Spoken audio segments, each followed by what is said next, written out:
the Republicans decided, let's just be quiet. And that was the worst possible thing. They had every pro-life answer developed over the last 50 years that they needed, all chose to be silent. And in the face of silence, you have nothing but to lose. They have to take on all of this because the Democrats are good. Abortion is their sacrament. They're not going to leave it alone. So we've got to deal with it.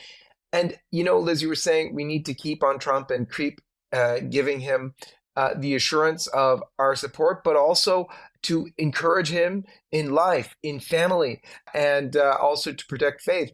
And no one did that better than Vivek Ramaswamy.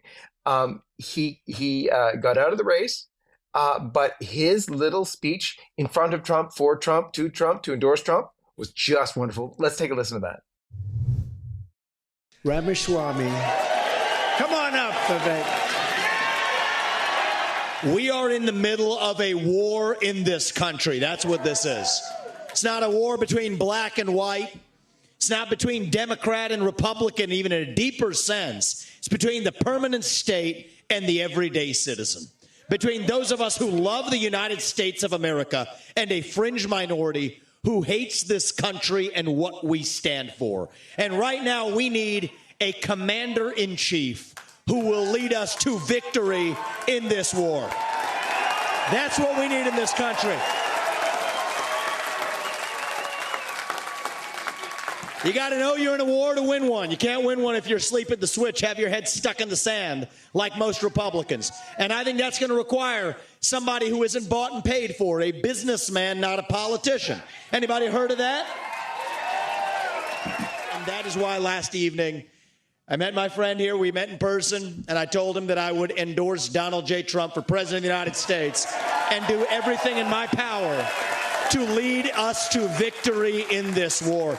It is a 1776 moment right now. We do have some enemies that we need to defeat on the other side, but we have challenges to address in our own party right here at home.